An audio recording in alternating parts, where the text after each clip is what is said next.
ఒకటి కాదు రెండు కాదు అడుగడుగునా కాళేశ్వరం మీద అబద్ధాలే ప్రచారం చేస్తున్నారు.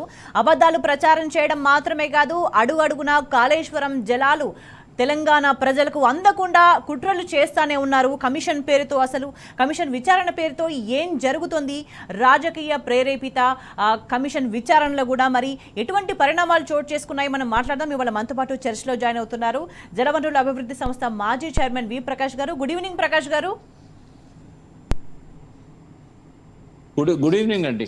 ప్రకాష్ గారు, ఎట్లా చూడాల్సిన అవసరంగా అనిపిస్తుంది? ప్రభుత్వం పదే పదే తప్పుడు ప్రచారాలు చేసే ప్రయత్నం చేస్తుంది. ఇప్పుడు తాజాగా కమిషన్ విచారణ నేపథ్యంలో కూడా నానా యాగి చేసే ప్రయత్నం చేస్తుంది. కానీ ఇవాళ విచారణ జరిగిన తీరును ఎట్లా అర్థం చేసుకోవాల్సిన అవసరం ఉంది? ఎందుకంటే వాస్తవాలు నోటి మాటతో చెప్పడమే కాదు, ఆధారాలతో సహా హరీష్ రావు అక్కడ కమిషన్ ముందు ఉంచిన నేపథ్యంలో ఇవాళ జరిగిన విచారణ తీరును ఎట్లా అర్థం చేసుకోవాల్సిన అవసరం ఉంది? ఏం జరగబోతుందని భావించాలి?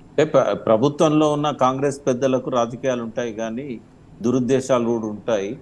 బట్ జడ్జి గారు చాలా నిజాయితీపరుడు. మొదటి నుంచి కూడా ఒక 5 తరాలుగా భారతదేశం గర్వించదగ్గ మంచి ఎథికల్గా ల్యాండ్ మార్క్ జడ్జిమెంట్స్ ఇచ్చిన కుటుంబాలు అవి. వరుసగా 5వ తరం జడ్జి గారు ఆయన. కాబట్టి పిసి ఘోష్ గారు, నేను గతంలో కూడా ఆయనను కలిశాను కాబట్టి నేను 101వ సాక్షిగా వారి ముందు హాజరయ్యాను. అంతకుముందు కూడా 2 సార్లు కలిశాను. సో పిసి ఘోష్ గారు నిజాయితీగానే వారు వేసే ప్రశ్నలు కానీ, వారు రాబట్టుకునే సమాధానాలు కానీ, వారు అడిగిన ప్రశ్నల వెనకాల ఉన్న అనుమానాలు అన్నీ కూడా ఏంటంటే చాలా నిజాయితీగా ఉన్నాయి. ఆయన ముందు ఈ ప్రశ్నలు ఎందుకు వచ్చాయి అన్నప్పుడు, గతంలో కొంతమంది ఇంజనీర్స్ ఏంటంటే వాళ్ళు సరిగ్గా డీటెయిల్స్ చెప్పకుండా ముఖ్యమంత్రి గారు మార్చమంటేనే మేము స్థలాన్ని మార్చాము ఇట్లా మాట్లాడారు. ఎందుకంటే డిజైన్స్కు సంబంధం ఉంటుంది తప్ప ముఖ్యమంత్రికి సంబంధం ఉండదు. కానీ తెలిసి తెలియక ఒకరిద్దరు ఇంజనీర్స్ ముఖ్యమంత్రి గారి మీద, తర్వాత హరీష్ రావు గారు ఇరిగేషన్ మంత్రి ఉన్నారు కాబట్టి హరీష్ రావు గారి మీద వాళ్ళు అలవోకగా, అంటే దురుద్దేశపూర్వకంగా కాదు, వాళ్ళు ఏం చెప్పాలో తెలియక మంత్రి పేరు, ముఖ్యమంత్రి పేరు చెప్పేసరికి వారిని తప్పనిసరిగా అడగాల్సిన పరిస్థితి పిసి ఘోష్ గారికి ఏర్పడ్డది. వాస్తవంగా హరీష్ రావు గారిని కానీ, ముఖ్యమంత్రి గారిని కానీ, మొన్న మాట్లాడిన ఈటెల రాజేందర్ని కానీ, వీళ్ళని ఎవరిని కూడా ఫిక్స్ చేయడానికి లేదా వీళ్ళని ప్రాసిక్యూట్ చేయడానికి ఎటువంటి అవకాశాలు కూడా లేవు. ఎవరు కూడా ఆందోళన చెందాల్సిన అవసరం లేదు. ఎందుకంటే నిజాం సాగర్ ఎవరు కట్టారంటే నిజాం కట్టిందని చెప్తారు. అందుకే ఇప్పుడు బాక్రానంగల్ ఎవరు కట్టారంటే జవహర్లాల్ నెహ్రూ కట్టారని. అంటే దాని అర్థమైంది, వాళ్ళు పోయి ఆడ కూర్చొని కడతారా? డిజైన్స్ ఇస్తారా? వాళ్ళ పీరియడ్లో కట్టారు కాబట్టి. ఇప్పుడు కాకతీయులు గొలు చెరువులను దవ్విళ్ళని చెప్తారు. గొలు చెరువులను కాకతీయులు దవ్విళ్ళ, ఆ గ్రామాలలో ఉండే రైతులు దవ్వుకున్నారు, అక్కడున్న జమీందారులు దవ్వారు, వాళ్ళ యంత్రాంగం దవ్వింది. ఆ కాకతీయుల సామ్రాజ్యంలో ఉండే సామంత రాజులు, వాళ్ళ కింద ఉండే మంత్రుల కింద ఉండే అధికారులు దవ్వారు. కాబట్టి ఎప్పుడైనా కూడా ఆ పేరు వారికి వస్తుంది. కుతుబ్ షాహీ రావు చార్మినార్ కట్టిండి అంటారు. ఆయన కడతాడా? ఇటుకలు మోస్తాడా చార్మినార్కి? అంటే కేసీఆర్ గారికి కాళేశ్వరం ఉన్నంత వరకు కాళేశ్వరం పేరు ఉంటుంది, కానీ ఆయన డిజైన్ సెలెక్ట్ చేయలేదు, ఆడ ప్లేస్ను సెలెక్ట్ చేయలేదు, సుందిల్ని అన్నారాన్ని కిందికి జరపాలని చెప్పలేదు. అక్కడ ఎప్పుడైనా కూడా ఏ ప్రాజెక్టు నిర్మాణం చేసినా కూడా స్థల మార్పిడి అనేది కొంత జరుగుతుంది. ఎందుకంటే పేపర్ మీద రాసిన దానికి అక్కడ కింద ఫీల్డ్ మీద ఉన్నదానికి. ఎస్ ప్రకాష్ గారు, అంటే ప్రధానంగా డిజైన్ మీద తప్పుడు ప్రచారాలు చేయడంతో పాటు ప్రాజెక్టు ప్రతిపాదిత స్థలానికి సంబంధించి కూడా నానా యాగి చేసింది కాంగ్రెస్ సర్కార్ కావచ్చు, బీజేపీ కూడా దానికి వంతపాడిన సందర్భాలు మనం అనేకం చూసినాం. సో నీళ్లు లేని దగ్గర గత ప్రభుత్వం ప్రాజెక్టు ప్రతిపాదించిందనే విషయం ఇవాళ బట్టబయలైపోయింది. సో దాన్ని నీళ్లున్న చోటికి మార్చే ప్రపోజల్స్ మళ్ళీ గత ప్రభుత్వం ఇచ్చిందనే విషయం కూడా చాలా స్పష్టంగా అర్థమైపోయింది. సో అంటే ఈ అబద్ధపు ప్రచారాలన్నీ కూడా విచారణ సందర్భంగా పటాపంచలైపోతున్నాయని భావించాలి మనం ఇవాళ. నాకు తెలిసి పిసి ఘోష్ గారికి, వారు ఇక్కడికి వచ్చిన తర్వాత మొట్టమొదటిసారి వారు ఈ ప్రాజెక్ట్స్ విజిట్ చేసినప్పుడే వారికి ఒక గౌరవ భావం ఏర్పడ్డది కేసీఆర్ గారి మీద, తర్వాత ఆనాటి ఇంజనీర్ల మీద ఎవరైతే దాన్ని నిర్మించారో వారు. ఎందుకంటే ఇటువంటి ఒక పెద్ద ప్రాజెక్టు 3 సంవత్సరాల్లో కంప్లీట్ కావడాన్ని ఆయన ఎక్కడ కూడా చూడలేదు. సరే, మనము జ్యుడిషియరీ విచారణలో ఉంది కాబట్టి నేను కొన్ని విషయాలు మీతో షేర్ చేసుకోలేను. బట్ నాకు అర్థమైనంత వరకు ఏంటంటే ఆ ప్రాజెక్టు చాలా గొప్ప ప్రాజెక్ట్ అనేది ఆయన మనసులో ఎప్పుడో పడింది. కాకుంటే ఏవైతే అనుమానాలు వీళ్ళు రేకెత్తిస్తున్నారో ఈ అనుమానాల పైన ఆయన కావాల్సిన ఎవిడెన్సెస్, అంటే వీళ్ళని ఎవరిని అడిగినా కూడా కోదండరామ్ గారు కానీ రఘు గారు కానీ అక్కడ ఇదివరకు ఎవరైతే అటెండ్ అయినలో ఎవరు కూడా ఆయనను సాటిస్ఫై చేయలేకపోయారు. వాళ్ళు చేసే విమర్శలకు సరి అయిన ఆధారాలను వాళ్ళు చూపలేకపోయారు. మరో ప్రక్కన ఇప్పటిదాకా ఇంజనీర్స్ ఎవరైతే ఇచ్చారో ఒకరికొకరు అంటే ఎవరికి వాళ్ళు వాళ్ళకి సంబంధించిన డిజైన్స్, అతను డిజైన్స్ గురించి చెప్పాడు, కన్స్ట్రక్షన్ అతను కన్స్ట్రక్షన్ గురించి చెప్పాడు, ఓఎండ్ఎం అంటాం, ఆపరేషన్ అండ్ మెయింటెనెన్స్, దానికి సంబంధించిన ఇంజనీర్లు దానికి సంబంధించి చెప్పారు. కానీ సమగ్రంగా ఎందుకు తుమ్మిడిహట్టి నుంచి మేడిగడ్డ బ్యారేజ్కు మార్చాము, కాళేశ్వరానికి మార్చాము అనేది ఇవాళ హరీష్ రావు గారు చెప్పిన దానిలో చాలా లోతుగా ఆయన ఆధారాలతో సహా సబ్మిట్ చేయడం జరిగింది. నేను వెళ్ళినప్పుడు కూడా దాదాపుగా ఒక 4 కారణాలు ఈ తుమ్మిడిహట్టి నుంచి మార్చడానికి చెప్పడం జరిగింది. ఆయనకు ఆ విషయాల పైన స్పష్టత ఉంది అనేది నేను మాట్లాడినప్పుడే నాకు అర్థమైంది.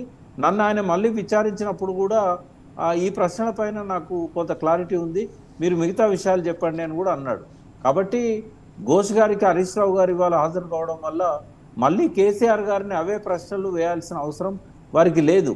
కేసీఆర్ గారిని ఏమడుగుతారు అని అంటే, ఈ ఇంజనీర్స్ ఎవరైతే కేసీఆర్ గారు కట్టించారు, కేసీఆర్ గారు దీన్ని కిందికి జరిపించారు, కేసీఆర్ గారు మాకు నీళ్లు వదలడానికి అవకాశం ఇవ్వలేదు, ఎండాకాలంలో కూడా రైతులకు అవసరాలు ఉంటాయని చెప్పారు, ఇట్లాంటి అంశాల మీద కేసీఆర్ గారిని ప్రశ్నించే అవకాశం ఉంటుంది తప్ప ఇంకా వేరే మళ్ళీ మొదటికి తీసుకొచ్చి ప్రతి ప్రశ్నను ఆయనను వేధించే విధంగా ఎటువంటి అవకాశం కూడా లేదమ్మా. రైట్. అంటే ఏ విధంగా ఏ సాకులు చెప్పి మేడిగడ్డ రిపేర్ను మరింత ప్రొలాంగ్ చేస్తా వాయిదా వేసుకుంటా వెళ్ళే ప్రయత్నాలు ప్రభుత్వం చేస్తూ వస్తుంది.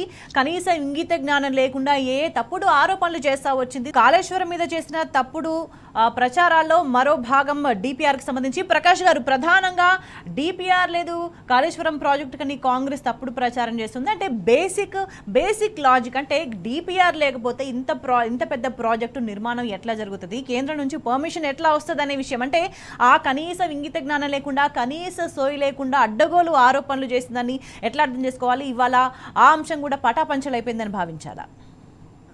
ఇప్పుడు ఆరోపణలు చేయడం, అబద్ధాలు చెప్పడం అనేది రేవంత్ రెడ్డి ప్రభుత్వానికి ఒక పేటెంట్గా మారిందమ్మా. అధికారంలోకి రాకముందే 93,000 కోట్లు ఖర్చైన ప్రాజెక్టుకు 1,00,000 కోట్లు తిన్నారని చెప్పి ప్రచారం చేశాడు. ఆయన సొంత మామ కూడా ఆయన చెప్పిన ప్రచారాన్ని నమ్మలేదు. హరీష్ రావు గారు మొన్న పవర్ పాయింట్ ప్రజెంటేషన్లో ఈ విషయాన్ని చాలా స్పష్టంగా చెప్పడం జరిగింది. సో కాళేశ్వరం మీద ఏవైతే అబద్ధాల ప్రచారం జరిగిందో, ఇంతకుముందు ఎవరైతే కొంతమంది విట్నెస్లుగా పోయిన వాళ్ళు తప్పుడు ప్రచారం చేశారో వాళ్ళని అక్కడ మాట్లాడియకపోయినా కూడా బయటకు వచ్చి మీడియా ముందు ఏవేవో చెత్త మాటలు అన్నీ కూసినారో అవన్నీ పటాపంచలైనాయని అనుకోవచ్చు. ఎందుకంటే హరీష్ రావు గారు మంత్రిగా పనిచేశారు కాబట్టి ఆయనకు సరే కొంచెం టైం కూడా ఇచ్చారు ఆయన అన్ని విషయాలు చెప్పడానికి. ఆ విషయాలు ఏవైతే చాలా రోజుల నుంచి ఒక అబద్ధ ప్రచారాలు జరుగుతున్నాయో వాటి మీద ఆయన వివరణ ఇచ్చి మళ్ళీ బయటకు వచ్చి మీడియా ముందు కూడా చెప్పారు.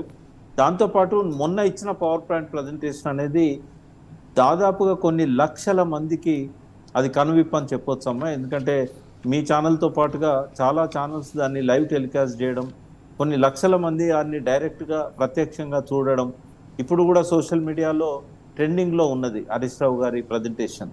సో వీటి వల్ల కేసీఆర్ గారు ఎలాంటి తప్పు చేయలేదు, ఇది కావాలని చేశారు, ఈ రిపేర్లు చేయకుండా నాంచి ఇంకా మనల్ని ఇబ్బంది పెడుతున్నారు, కాళేశ్వరమే మనకు ప్రాణధార, అదే జీవధార అనేది ప్రజల లోపలికి వెళ్ళిపోయిందమ్మా. గత 2 సంవత్సరాలుగా రబీ పంటలు లేకపోవడమే రైతులు ఆగ్రహానికి గురవుతున్నారు, ఇవాళ ప్రభుత్వం మీద ఆగ్రహం వ్యక్తం పరుస్తున్నారు. సో ఇంకా ఇది అట్లాగే పెండింగ్లో పెడితే మాత్రం ప్రజలు ప్రత్యక్ష చర్యకు పూనుకునే పరిస్థితి ఉంటుంది. కాబట్టి ఈ అబద్ధాలతోనే ఎల్లకాలం అందరినీ మోసం చేస్తామనుకోవడం ఇది కాంగ్రెస్ పార్టీ యొక్క అమాయకత్వమే అనుకోవాలి మనం.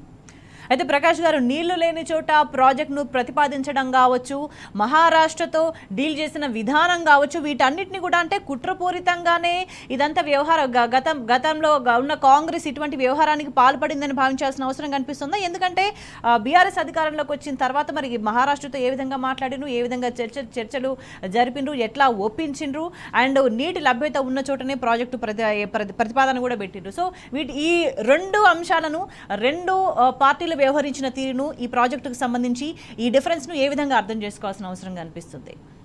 స్వేచ్ఛ గారు, ఇప్పుడు కాంగ్రెస్ పార్టీ 2007లో రాజశేఖర రెడ్డి గారి ఆధ్వర్యంలో ఈ ప్రాజెక్టును ప్రాణహిత చెవుల ప్రాజెక్టును ప్రతిపాదించింది.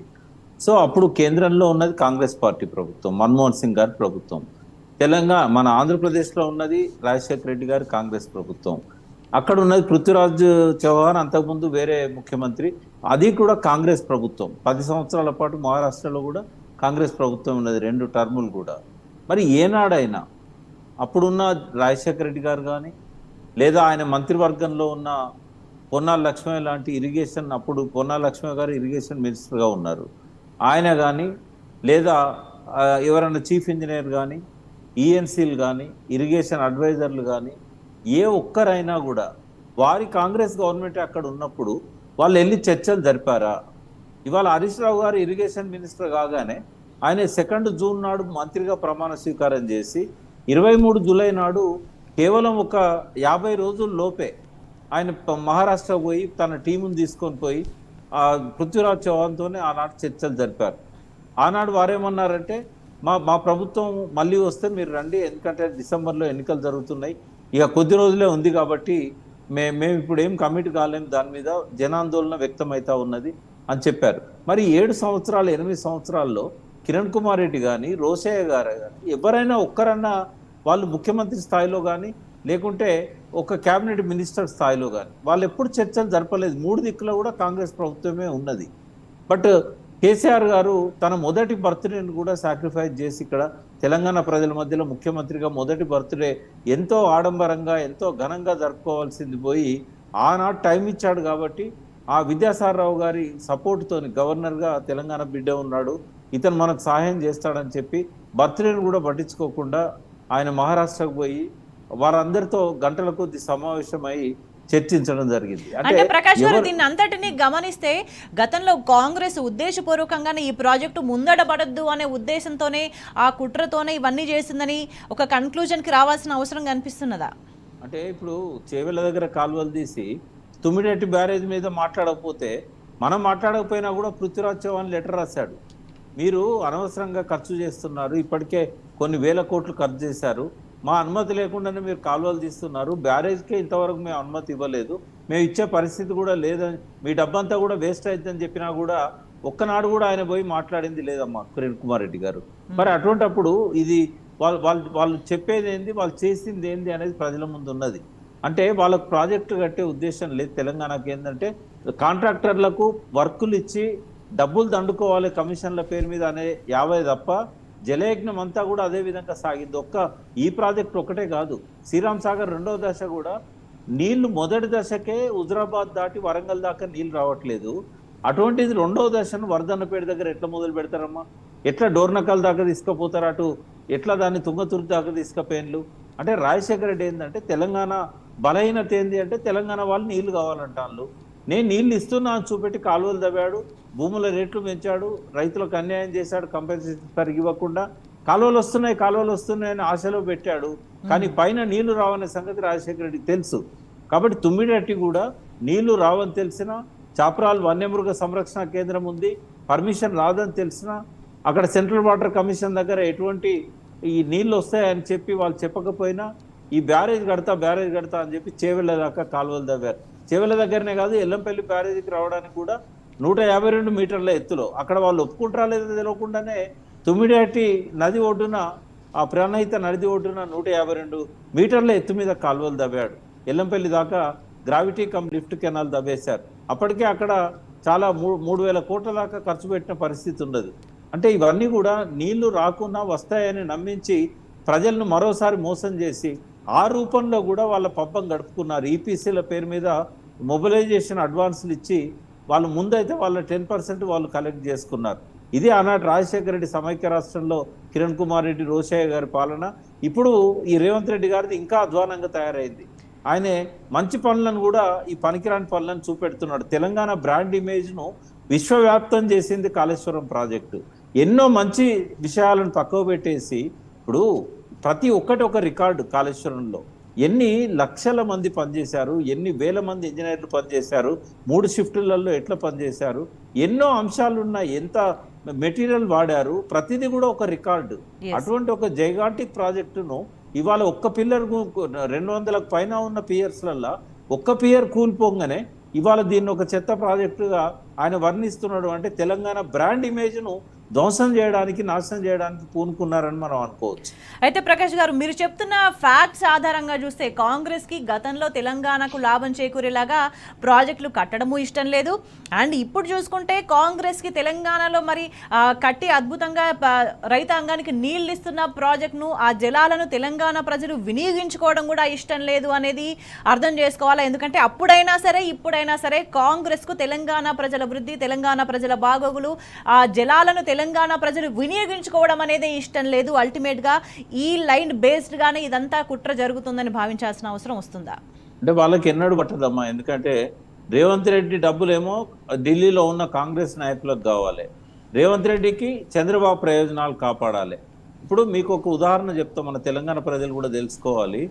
గత 3-4 సంవత్సరాలు అంటే 2019 డిసెంబర్ నుంచి మే వరకు, 2020 డిసెంబర్ నుంచి ఏప్రిల్ మే వరకు, అట్లాగే 2021, 22 ఈ 4 సంవత్సరాలు కూడా ఈ రాజమండ్రి కింద ఏదైతే ధవళేశ్వరం ఆనకట్ట కింద గోదావరి నీళ్లు రాకపోవడం వల్ల వాళ్ళ డెల్టాలల్లో పంటలు సరిగా పండలే. ఎందుకంటే వాళ్ళు రబీలో కూడా 13 లక్షల ఎకరాల్లో నాట్లేసుకుంటారు.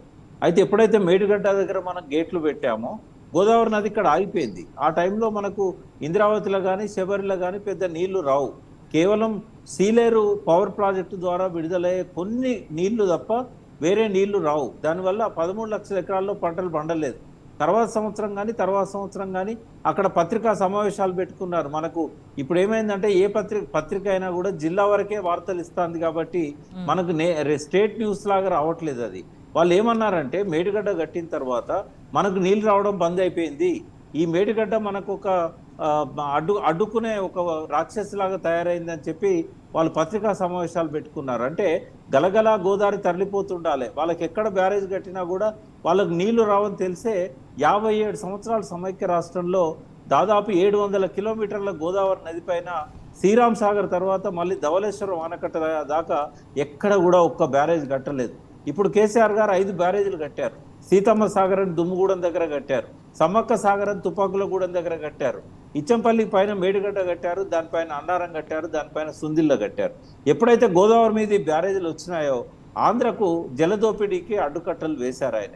ఈ బ్యారేజీలు అనేటి తెలంగాణకు జీవధార అయితే ఆంధ్ర జలదోపిడీకి అడ్డుకట్టలు. సమైక్య రాష్ట్రంలో ఎవరు చేయని పని కేసీఆర్ చేసేసరికి ఎట్లా కేసీఆర్ను దెబ్బతీయాలని చెప్పి రేవంత్ రెడ్డి రూపంలో చంద్రబాబు నాయుడు ఇక్కడ పరోక్షంగా పాలన సాగిస్తున్నారు. చంద్రబాబు పెట్టిన వ్యక్తే ఇక్కడ ఇరిగేషన్ అడ్వైజర్ అయ్యిండు. చంద్రబాబు కనుసన్నల్లోనే ఇవాళ బనకచెర్ల పేరుతో అందరికి చెప్తున్నదేమో పోలవరం నీళ్లు పోతున్నాయని, కానీ ఇక్కడ నాగార్జున సార్ కుడికాల్వ ద్వారా ఇవాళ బొల్లేపల్లి రిజర్వాయర్కు రోజుకు 4 టీఎంసీలు 3 టీఎంసీలు తరలించే కుట్ర ఈ బనకచెర్లలో ఉన్నది.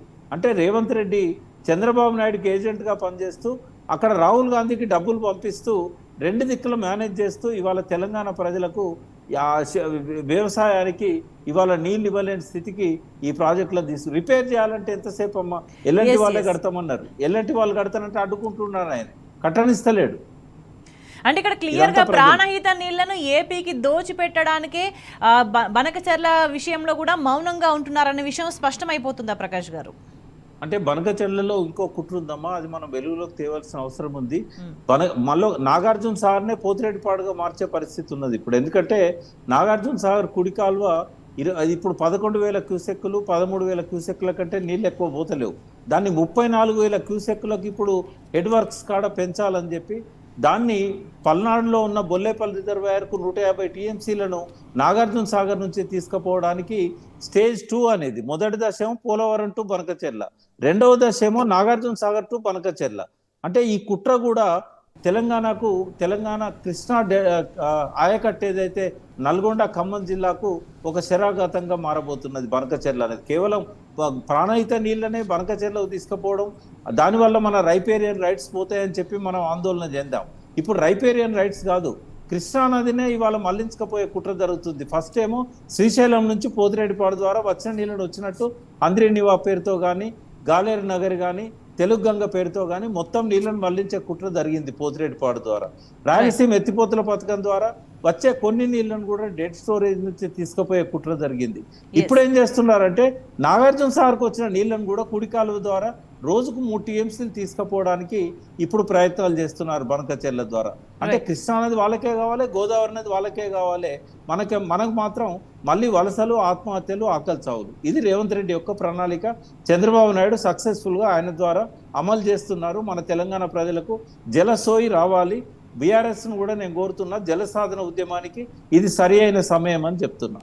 రైట్ ప్రకాష్ గారు, అంటే ఇప్పుడు ఈ కుట్రలన్నిటితో పాటు ఇంకొక పెద్ద మాట, పెద్ద తప్పుడు ప్రచారం, కాళేశ్వరం కూలిపోయింది, కాళేశ్వరం అని తప్పుడు ప్రచారాలు చేస్తున్నారు. కానీ మరొక వైపు చూసుకుంటే చేస్తున్న పనులు గంధమల్ల కావచ్చు, మూసి దాని ప్రాజెక్ట్ సంబంధించి కావచ్చు, టెండర్లు ఎందుకు పిలుస్తున్నారు? మరి మల్లన్న సాగర్ అనేది కూడా కాళేశ్వరంలో అంతర్భాగమే కదా. ఈ విషయం ప్రజలకు తెలియదు అనుకుంటున్నారా? కనీసం సోయలేదు అనుకుంటున్నారా? ఏ మాటలు చెప్తే ఆ మాటలు ప్రజలు నమ్ముతారని అనుకుంటున్నారా? ఎట్లా అర్థం చేసుకోవాల్సిన అవసరం కనిపిస్తున్నది? అంటే వాళ్ళు ఏమనుకున్నారంటే కాళేశ్వరం అంటే ఓన్లీ మేడిగడ్డ అని చూపెట్టారు. కాళేశ్వరం అంటే ఓన్లీ మేడిగడ్డ. రెండవది ఏం చేశారు, బస్వాపూర్ రిజర్వాయర్ అంటే ఇది నల్గొండలో ఉన్నది. అంటే ప్రజలకు 28 ప్యాకేజీలు ఉన్నాయి, కాళేశ్వరం అంటే ఇన్ని విభాగాలు ఉన్నాయి అనే విషయాన్ని తెలియకుండా వాళ్ళు ఏదో ఉద్ధరిస్తున్నామని, కొత్త ప్రాజెక్ట్ కడుతున్నాం అన్నట్టుగా ప్రజలను మభ్య పెడుతున్నారు. కానీ నిన్న హరీష్ రావు గారు ఇచ్చిన ప్రజెంటేషన్లో చాలా స్పష్టంగా చెప్పారు ఈ విషయాలన్నీ కూడా. మల్లన్న సాగరే లేకపోయినట్టయితే గత 2 సంవత్సరాల నుంచి ఈ మాత్రం పంటలు కూడా పండేటి కావు. కొండపోచమ్మ సాగర్లో ఉన్న నీళ్లను, మల్లన్న సాగర్లో మానేరు, ఇది మిడ్ మానేరు డ్యాంలో ఉన్న నీళ్లను అన్నిటిని కూడా వ్యవసాయానికి మళ్లించడం ద్వారానే ఇక్కడ పంటలు పండాయి అనే విషయాన్ని చెప్పకుండా, కాళేశ్వరం లేకపోయినా కూడా ఇక్కడ పంటలు పండాయి అని చెప్పి అబద్ధాలు చెప్పారు. ఇప్పుడు కాళేశ్వరం మేడిగడ్డ దగ్గర ఎత్తిపోయకపోవచ్చు, కానీ వర్షాలు బాగా పడడం వల్ల ఎల్లంపల్లి నుంచి వచ్చిన మిడ్ మానేర్ వాటర్ కానీ, దాని ద్వారా నిండిన మల్లన్న సాగర్, కొండపోచమ్మ కానీ, ఇవన్నీ కాళేశ్వరంలో అంతర్భాగం అనే విషయాన్ని ప్రజలకు తెలియకుండా మభ్య పెడుతున్నారు. హరీష్ రావు గారు దీన్ని పటాపంచలు చేశారు. సో ఇవాళ మూసీ నది ప్రక్షాళనకు కానీ, ఇవాళ గడ్డిపేట హిమయత్ సాగర్లో నీళ్లు నింపాలన్నా, హైదరాబాద్కు మంచినీళ్ళు ఇవ్వాలన్నా, అదేవిధంగా ఇప్పుడు గంధమల్లకు ఏదైతే శంకుస్థాపన చేశాడో అందులోకి నీళ్లను మళ్లించాలన్నా, బస్వాపూర్ ద్వారా నల్గొండ ఆయకట్టుకు నీళ్లను మళ్లించాలన్నా, మల్లన్న సాగర్ ద్వారా, కొండపోచమ్మ ద్వారా రేపు నిజాం సాగర్కి ఇవ్వాలన్నా, హల్దీవాగ్, కూడెల్లి వాగ్కి ఇవ్వాలన్నా కూడా ఇవన్నీ కూడా కాళేశ్వరంలో అంతర్భాగం అనే విషయాలను ప్రజలు తెలుసుకోవాల్సిన అవసరం ఉంది. ప్రజలను మభ్య పెట్టాలి. అబద్ధాలతో గెలిచిన ముఖ్యమంత్రి కాబట్టి ఎన్నిసార్లు అబద్ధాలు ఆడినా జనం నమ్ముతారనే ఒక భ్రమలో రేవంత్ రెడ్డి ఉన్నాడు. ఆ భ్రమలు మాత్రం పటాపంచలు అవుతున్నాయి. అయితే ప్రకాష్ గారు, ఎన్ని విధాలుగా మభ్యపెట్టే ప్రయత్నం చేస్తున్నా, ఏ ప్రయత్నాలు చేస్తున్నా కూడా అల్టిమేట్గా కాంగ్రెస్ ప్రభుత్వానికి అది రివర్స్ కొడుతుందని భావించాల్సిన అవసరం కనిపిస్తుందా? ఎందుకంటే ఎంత యాగి చేయాలని చూస్తూ ఉంటే అంత క్లియర్ కట్గా ఆధారాలతో సహా అన్ని విషయాలన్నీ కూడా బయటపడుతున్నాయి. ప్రజలకు వాస్తవాలు అనేవి ప్రజల ముందుకు వెళ్తున్నాయి. సో ఈ విషయాన్ని ప్రభుత్వం గ్రహించి మసలుకోవాల్సిన అవసరం కనిపిస్తున్నదా ఇప్పటికైనా కాళేశ్వరం విషయంలో? వాతావరణం వేడెక్కుతున్నదమ్మా. ముందు ఏంటంటే నీళ్ళు ఇట్లా పెట్టి మంట పెట్టగానే వేడి రాదు, కొంతకాలం ఆ మంట తలిగిన తర్వాతనే మరుగుతాయి. సో ప్రజలకు కూడా 1 సంవత్సరం పాటు వేచి చూద్దాము, ఈ పిల్లోడు కదా ఇప్పుడే కొత్తగా వచ్చిండు, ఇంతకుముందు మంత్రిగా కూడా లేడు, సరే ఖజానా ఖాళీ చేసిండని చెప్తాడు, ఇవన్నీ కూడా కొంత ఆలోచించారు. కానీ 1 సంవత్సరం తర్వాత వాళ్ళకు మెల్లమెల్లగా అర్థమైంది ఏంటంటే రేవంత్ రెడ్డి కేసీఆర్ చేసిన మంచి పనులనన్నీ తప్పుడు పనులుగా చిత్రిస్తున్నాడు. అల్టిమేట్గా మనకు నీళ్ళు వస్తలేవు, కేసీఆర్ ఉండగా నీళ్ళు వచ్చినాయి, కేసీఆర్ ఉండగా రైతు బంధు పడ్డది, ఈయన ఎక్కువ ఇస్తానని చెప్పి అసలుకే ఎసరు పెట్టాడు. మెల్లమెల్లగా ఆ వాతావరణం వేడెక్కుతున్న క్రమంలో ఇప్పుడు ఏ స్థాయిలో ఉంది అంటే ఇప్పుడు గౌరవం ఇచ్చి కూడా ఎవరు మాట్లాడతలేరు, బూతులు మాట్లాడుతున్నారు. రేవంత్ రెడ్డి బూతులు ఎట్లా మాట్లాడాడో అసెంబ్లీలో ఇవాళ ప్రజలు ఆయన మీద బూతులు మాట్లాడుతున్నారు. ఇంకో 4 రోజుల తర్వాత పరిస్థితి ఎట్లా ఉంటుందంటే రేవంత్ రెడ్డి ఎక్కడికి పోతే అక్కడ ప్రజలు వెంటబడి తరిమే పరిస్థితి ఉంది. రేవంత్ రెడ్డిని సెక్యూరిటీ ఉంది కాబట్టి తరమకపోయినా కూడా ఎమ్మెల్యేలను మాత్రం తరిమే పరిస్థితి వస్తున్నది. ఈ కాంగ్రెస్ ఎమ్మెల్యేలను ఎంతో ఆశతోని వాళ్ళు హామీలు ఇచ్చారు కదా నెరవేరుస్తారని చెప్పి కేసీఆర్ మీద చేసిన తప్పుడు ప్రచారాన్ని కొంత నమ్మి వాళ్ళు ఓట్లేశారు. ఈ హామీలను నమ్మిన వాళ్ళకు ఆల్రెడీ ఆశాభంగం అయింది. కేసీఆర్ మీద జరిగిన తప్పుడు ప్రచారం అనేది కూడా అబద్ధాలు అనేటివి కూడా అర్థమైపోయినాయి. బట్ రాబోయే రోజుల్లో మనం బంగ్లాదేశ్లో అక్కడి ప్రధాని ఎట్లా తరిమారో, శ్రీలంకలో అక్కడి ప్రెసిడెంట్ ఎట్లయితే రాత్రి దొంగతనంగా దేశాన్ని దాటిపోయాడో, ఇవాళ అదే పరిస్థితి రేవంత్ రెడ్డికి ఆ క్యాబినెట్కి వస్తుందని చెప్పి నేను చెప్పదలుచుకున్నాను. రైట్ ప్రకాష్ గారు, అల్టిమేట్గా కాళేశ్వరం మీద ఎన్ని తప్పుడు ప్రచారాలు చేసే ప్రయత్నం చేసినా కాళేశ్వరం ఏం చేసింది, కాళేశ్వరం ఏ విధంగా తెలంగాణకు వరప్రదాయిని అనేది ఆ నీళ్లను వినియోగించిన ప్రతి ఒక్క రైతుకు అది సుస్పష్టం. ఇప్పుడు వాళ్ళు ప్రశ్నిస్తున్నారు, ఎందుకు గతంలో నీళ్ళు వచ్చినాయి, ఇప్పుడు ఎందుకు నీళ్లు రావట్లేదని.